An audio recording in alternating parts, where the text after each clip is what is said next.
Hello guys, good morning. Ngayon, ang aking ituturo ay kung paano mag-check ng motor ng spinner dryer. So, ito bago to. Ito para to do sa mga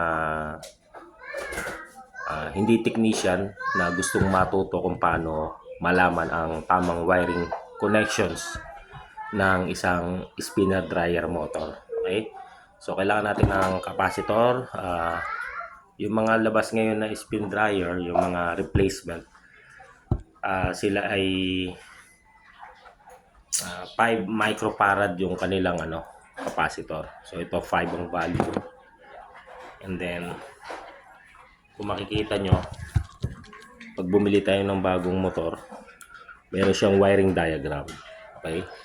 Pero syempre, kung hindi nga tayo marunong, baka magkamali tayo ng connections. Kaya ngayon, ito ay tuturo ko sa inyo. Basic, doon sa may alam, kagaya ng sinasabi ko, yung mga magagaling na technician may alam nito. Pwede nyo nang skip yung video and ito para to sa mga simpleng mga tatay na gusto lang mag-DIY na kanilang mga appliances na sira. So makikita nyo, halimbawa ay bumili kayo nito, tapos nakalimutan nyo itanong yung proper wiring diagram. So buhat sa sticker ng motor, kahit hindi kayo sanay na sanay, kung marunong man lang kayo magbasa ng basic wiring diagram, makukonek nyo to ng ayos sa inyong washing machine. So ngayon, ano nga ba ang pag-check kung halimbawa ay una, bago, and then may wiring diagram naman, and then hindi mo na itanong kung alin ang common, kung alin dito yung sa capacitor, kung alin yung start and running. So ganito lang yan. So kung makikita nyo nga sa diagram ng motor, makakakita kayo ng isang kulay blue, yung may bilog sa ilalim niya, kulay blue.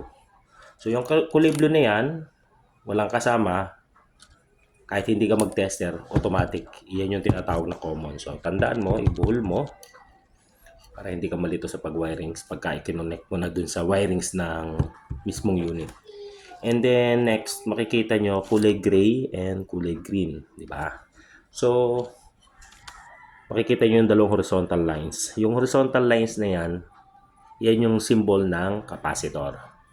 So di ba? Okay. So ngayon, gray and green daw. So i-connect muna natin to. Gray and green. So sa capacitor, walang polarity po capacitor kahit magkabalik ka dyan. So i-connect mo siya dito sa dalawang to. Kahit magkabaliktad, green and gray. So connected na tayo. So na-connect na natin. So kailangan natin ng plug. So kailangan natin ng plug. Ito tayo ng pang so, kailangan natin ng plug for the demo. Ay kuha ka lang ng sirang plug. And then balatan natin, splice natin. So kuha ka lang ng plug for the demo. Make sure na yung plug nyo is buo at hindi putol ang linya. Kasi pag putol, hindi din yung gagana.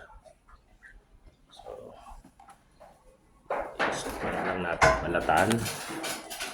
So ito. Balatan natin yung plug. So panoorin nyo lang po, kahit hindi kayo marunong, makakapag-connect kayo ng ayos. Okay. Na.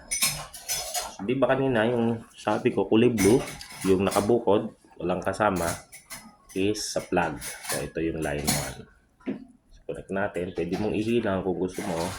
Pwede naman kahit hindi na kasi naman siya, tetipan naman natin. So ayan. So okay na tayo sa plug. Ngayon, yung sa tinuturo ko kanina, kung makikita nyo, may pagkakaiba yung gray at saka yung green. Yung gray, kung titingnan mo kagaya ng blue, di ba? May bilog siya doon sa taas. So iyon ay palatandaan na iyon yung line 2 or yung tinatawag na running. Okay, so running. sabi niya ay nasa kulay gray. So, itong gray, di ba? So, ibig sabihin, yung isang linya ng plug, dito mo siya ilalagay sa kulay gray. So, yan ang basic wiring niya. Okay, so kung titingnan mo, okay, ulit. So, base sa diagram, yung blue daw, ito, so sa plug. And then, yung gray and green, dito sa capacitor, kahit magkabaliktad. And then, ngayon, hinanap natin kung saan itatap yung isang linya ng plug. So, yung isang linya ng plug, ito, sabi daw, dun daw sa gray. So, ito na. So, buo na yung ating wiring diagram.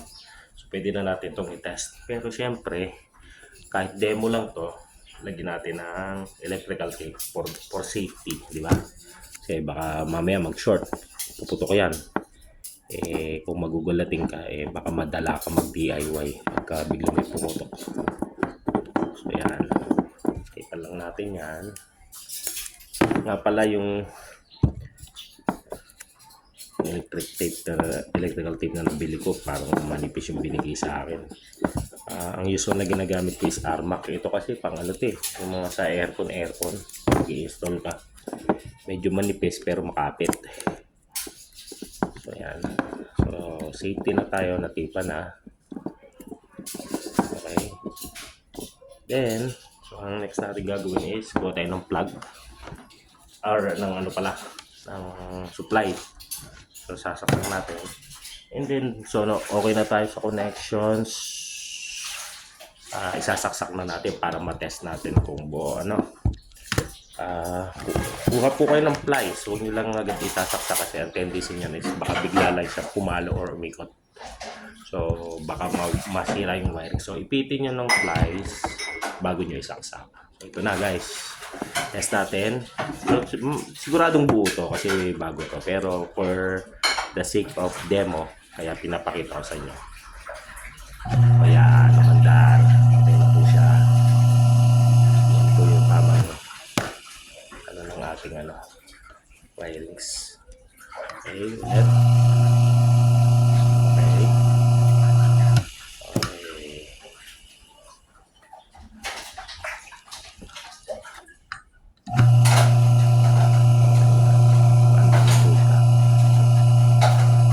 Okay, ganun lang po yung tamang pag-test ng ng dryer. So, okay na po siya. Okay. Okay, so yun lang po ang basic tutorial kung paano malaman kung buo yung dryer. Okay, so maraming salamat. Tapos na po ang ating video. Mag-upload pa tayo ng iba pa after nito. Okay. Nangangat ang ulo ko eh. Kasi may tumitingin-tingin kasi. Kontrabida kasi sa